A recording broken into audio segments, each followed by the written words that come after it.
If you want to be an actor, you have to get an agent. And you also have to get into the unions, into the Actors Union. Screen Actors Guild, SAG is what they call it for short. SAG and AFTRA, the American Federation of TV and Radio Association. So this is what this video is about. I am just coming from the store, and I am also got a haircut and shave. So I'm just trying I'm trying to be on my way to the house because I thought about doing this video because someone asked me and was inquiring about being an actor. And in order for you to be an actor, especially if you want to be a union professional actor, you need to get into the Screen Actors Guild, which is SAG, and it's SAG and AFTRA. They're both together. When I first got into the union, yes, I am an actor. When I first got into the union, it was just Screen Actors Guild that was covering movies, and AFTRA covered television and radio. And so those used to be two separate unions. Now the unions have joined, so now you can have the benefits of both. Okay, so when I started out in theater, doing community theater and doing regular theater, but I wanted to be an actor for film and TV. So I'm from Chicago, and being from Chicago back in those days, which was like the 90s, late 80s, early 90s, it was very hard to be an actor or a working actor in Chicago because there was first of all, there weren't that, I'm a black American, and so there wasn't that many jobs for us. They did have it in commercials and what they called industrial films, things of that nature. But for film and television, there weren't that many shows at that time, just very few. Not that many movies coming here, just very few. So during that time, I started out doing extra work. And so I started from the ground up. Yes, I started out being an extra. And so I started, when I was doing the extra work on films back then, that any film that would come here, luckily for me, they needed some African-American black actors to do certain roles, whether it was from back in those days, gang banging or in the hood or a neighborhood, things of that nature. Back in those days, I was younger, so I could play teenage roles, and I was actually like 20. I remember they used to always have a saying, there are no teenagers in Hollywood. And I used to crack up at that because when I found out in some of the teen roles that some of those teens were adults, or most of those teens were adults back in the day, I understood it. And not only that, when I started working, I understood it. I was like 26 playing a high schooler. So I started out in Chicago, and there was just more extra work, and it was non-union.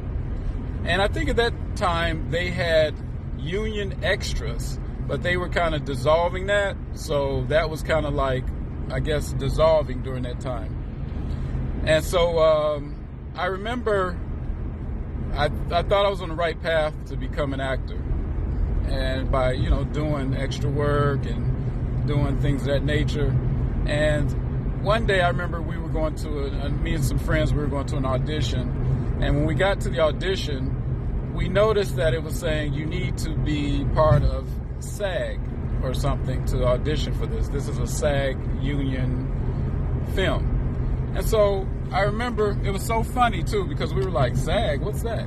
We didn't know anything. We didn't know there were unions and you had to be in the union and all that. We didn't know that. We just thought that if they needed you for a movie or television, they could hire you on the spot, knowing that you're an actor, or you can audition for it, and that'll be that. We didn't know it was like kind of locked up like that. So anyway, I remember seeing the sign, and we were like, "What's that?" And it was so funny. It was these teenage little Caucasian girls. If you don't know what that means, it's like white girls who were like, "Oh, that means the union, the Screen Actors Guild. You have to be in the union to audition for this film." And I'm like, "Oh, so how do you get in the union?" And they were like, "Oh, you know what? You would have to like work on the union job." And so they just knew really the basics of it. And so what it was, to join the union, you just can't just like pay and join. They just didn't, like, you would have to sort of work your way in, or if the producer or the filmmakers, if they really wanted you for a specific role and it was your type, then they could do this thing what they call Taft-Hartley you, and it's like a process to where they would contract you to be a must join for a union, and then you got to come up with the money, and then you can join the union because you have been Taft-Hartley, which is like giving you permission to join the union because there's a job that really wants you to work it. So that's one way of getting in, to be Taft-Hartley, which is where they would sort of, like I said, summon or want you specifically to be in a role or to be unionized, and then all you have to do is come up with the money, and then you can join. Another way so that was one way, but we didn't know this. So we decided, you know what, we need to go somewhere, either like Los Angeles or New York, where we can possibly join the union. Supposedly, if you went to either of these places, it would be a little bit easier than it would be Chicago. So what we ended up doing was, we were going to go to New York, but that kind of fell through, that plan, because we were supposed to stay with this actress we knew. And like I said, that fell through. So we just said, you know what, let's just move to Los Angeles, to California. It'll be just like easier possibly to do that. They have more work out there from what, because we did do a little research after the fact and found out that Los Angeles would possibly be a lot easier to get out there and become unionized one way or another. So we ended up doing that, devising a plan. It took about almost a year to do this, and we were going to start out with a bunch of friends that we're part of like a troupe, a theater troupe. And so out of the theater troupe, there were like maybe about 6 of us that were going to do it, and then really 2 of us ended up doing it. So I ended up moving out to Los Angeles, and then I started doing extra work. As I was doing extra work, I was trying to find out how I could become union, because the extra work was non-union. And so they were like, oh, they told us about the Taft-Hartley, which we knew about. And also there was another way to become union, and this way was if you could get hold of 3 union vouchers that say 3 union people are not there to work it. If you can get hired under those vouchers and get 3 of them, that would make you eligible to join the Screen Actors Guild. Because AFTRA was around, but I didn't want to do the television, television and radio.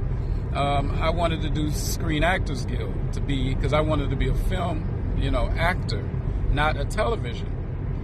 And then also, after a while, started hearing there was a rumor that, that the Screen Actors Guild was going to merge eventually with television. So, if they're going to merge, why not just, instead of paying for the American Federation of TV and Radio Association, instead of paying for AFTRA, why don't I just go ahead and I had to go around a car because I think they were running out of gas. That's hard. That's a horrible feeling. But yeah, because they pulled over. So anyway, why not, just go ahead and wait until they merge to join AFTRA, but meanwhile join Screen Actors Guild. And at the time, it would cost to join the Screen Actors Guild. No matter how you got in, it would start out like $950. It was like in the 900s. Nowadays, I think it's in 2000s, maybe $3. But back then, which was like 1993, it was $950 or a little bit more to join. So after I got hold, this is the crazy thing. I got hold of 3 vouchers. I worked on, what was I working on? I was working on Demolition Man with Wesley Snipes and Sandra Bullock. That was her first like big film, and they hired her because the actress who was supposed to play that role stepped down. I don't know who the actress was. I think it was one of the an A-lister before Sandra Bullock, because Sandra Bullock at the time was an unknown.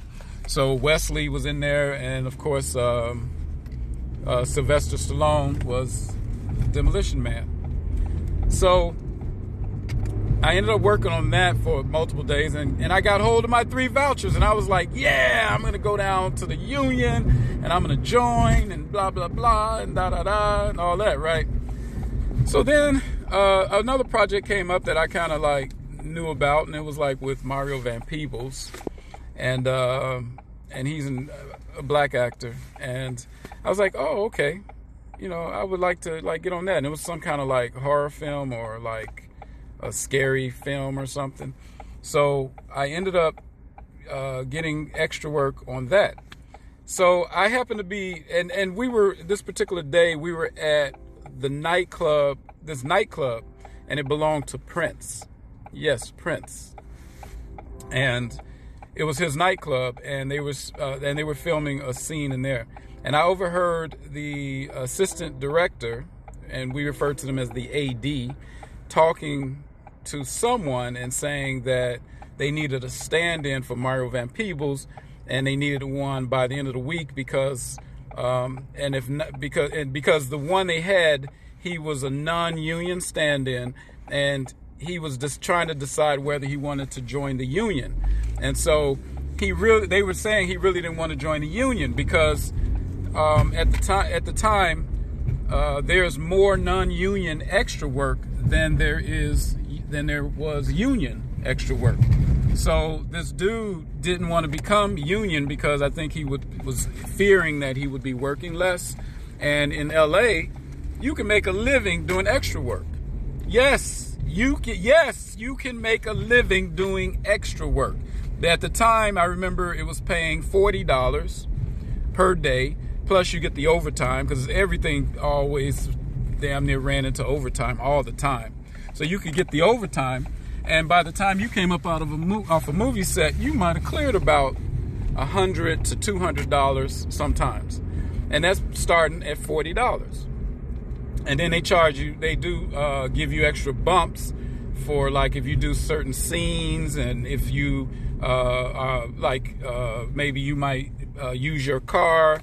You might have a uniform that you could wear, that you could bring your own uniform, and they will give you what they call a bump. So, so this guy, he didn't want to really join because he felt that non-union work wouldn't be as much and be enough for him to keep working. So they said, all right, if this guy doesn't come through by Friday, and I think this was like a Wednesday, because I know it was like a couple of days later.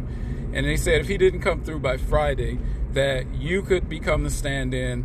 And if you were ready to join a union, you got to have your money ready because they want you to join the union right away, and you can be his stand-in. I said, all right.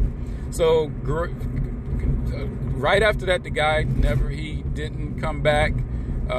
He didn't join the union, and they were like, well, Ed, you're up. So then I joined the union, and I became a Screen Actors Guild member from that job. And I had these 3 vouchers that I had already, that I already had, which was funny because it's like when it rains, it pours. The thing is, and I think that's true. When you become successful at anything, it just pours. It's just like all there for you. It just all comes to you. And that's what was happening. Once I got those 3 vouchers, then it just came to me to become union. So then I became union, and in LA, a lot of the agents didn't take you seriously or serious about being an actor if you were doing extra work and if you were non-union. They didn't take you seriously or serious. They seriously, and they didn't think you were serious about being an actor. So what I had to do was I had to sort of cut back a little bit on extra work, but I started doing stand-in work because now I've been upgraded to knowing how to be a stand-in, which is all you do is just you're just help setting up camera angles and lighting in place of the actor. Usually they want actors that are stand-ins that are the same height as the actor they're standing in for, same complexion, things of that nature. So, but I ended up being a stand-in for other people too that were shorter than me or taller than me and different complexions, and they called me a utility stand-in. And that's what they were calling it, utility. So I ended up doing that. And when you are a stand-in, it's a responsibility. You need to be on the set all the time, ready. So when they do ready to set up cameras, or if they're ready to do a different shot at a different angle, you're supposed to be there, not off the set at the, say at the caterers, getting food at craft services. And, you're not supposed to be, just wandering off, hanging out in the parking lots and stuff like that, because people actually did that. They weren't taking the job seriously. They weren't treating it like a job. They were just, whimsical and about whatever they were doing. And so they liked that in me, that I was professional and that I was there. And I was always camera ready. I always knew what the actors were doing. They didn't have to do too much instructions, and they didn't have, so they liked that. And so that led me to do other stand-in work, especially for the companies that were hiring the stand-ins, which was the extras company. And then they heard that I did great work, and they were like, okay, we're going to hire you for more stuff. And so they kind of kept me going. Now, stand-ins, we started out, especially for union at that time, was like $75 for stand-in work. So easily I was making anywhere from the least amount I think I made was like $125, and that was just rare. And then I could mostly get bumped up anywhere up to about $300 or $500 a day from the overtime and for bumps. And a lot of times they would use us stand-ins to maybe they might want to do a small bit role or a small role or something, and they would, choose us to do it. So that was like the bump for that, So making that money, that's what I did. So by me, doing more stand-in work, and now I, went and got an agent, and they took me serious.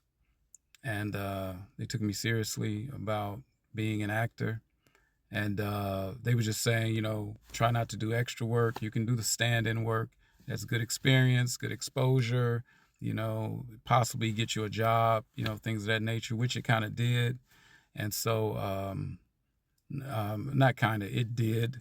So, and I was making a living off of it, just all I had to do was just find a job every week. There was always something, because it was always something. I mean, I even worked on like Baywatch and, stuff like that. But not before that, I worked as an extra on that. But after that, stand-in work, it was a little bit scarce compared to extra work. But there was still always, because of my reputation and my name and then who I was working for, they were like, yeah, we'll hire you to do stand-in stuff, all the time, because we're getting a good rapport about your work. We like that. We don't have to worry about you. You represent us very well, so they like that. I was responsible, and I was showing up, and I was there on time and staying the whole duration and being instructed, and, I didn't have problems. I would work with other stand-ins, and they were just doing too much. They was doing everything under the sun because, of course, they weren't trying to be stuck on certain jobs, and they were just really trying to, I guess, work the job any way they could, and then maybe they had other opportunities, but they just weren't, they were like very just like, you know, here today, gone tomorrow. And some were getting fired and all kind of stuff because they was hanging out in places instead on the set. I'm there on the set, and they're like, okay, we have Ed here, but where are the other stand-ins? Where are the other stand-ins?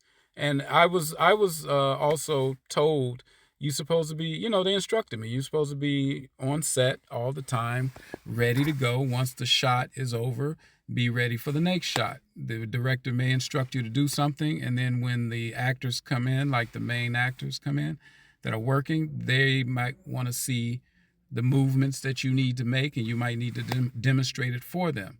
And vice versa. Maybe you need to be on set, watch what the actors are doing. Then once we're done with the shot, then you can come in and you'll already know what they're doing.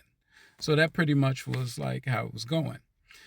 So just remember, remember, you can get in those ways, not in those type of ways. Taft-Hartley. Then you can get the vouchers through the voucher system. And maybe it depends on, like I said, I don't know what the other contractual ways are, but this was just generally how I got in. From what I understand, I think those are still in place, those ways and means of getting in. And then you just have to pay for your union dues. And like I said, now union dues are like maybe $2,000 or $3,000. I'm not sure. I haven't like really investigated it. I just decided to do this video because somebody was like, yeah, Ed, what about being an actor? What do you need to do that from scratch? And you need your pictures, your 8x10 pictures and resume. They have upgraded to a lot of other stuff. Like back in the day, it used to be black and white. Now they have the color prints now that you can use, your 8x10s. They rarely use them because we're in the digital age. But you need your digital prints so they can send that, or you can send it yourself. They need to do that. And, you need to, this day and age is a lot different. They do, because of the pandemic, they do a lot of auditions now. You can do them at home instead of coming to an actual place and auditioning. Only time they want you to really come there is if they really thinking about hiring you, and if it's like for the last final phases and they're trying to decide on the last 2 to 3 people, they may call you in to come and meet the director and the producers and audition in front of them live and in front of the casting director. The casting director is the one who will be calling you in. And so pretty much, yeah, the resume, and they have a lot of, say, YouTube information out there if you want to know the details of how to set up your resume, how to set up the picture. They have the different, ways that you can set up your resume and picture to go digital. But if whatever agency you get with, they have a system in place that they use, and they would tell you, hey, put your prints and your resume in this system and fill it out. And then you have to fill out all the information about your height, your color, your eyes, your hair, short, whether your hair is short, long, what type of sports you do, what type of hobbies you do. Just ask you questions that can fit you into certain roles or certain, things that they might want you to audition for. So what you need to do is get that stuff together. All right. So if this was good information for you, like and subscribe, and I'll try to get more out there for you, more information. All right. Peace.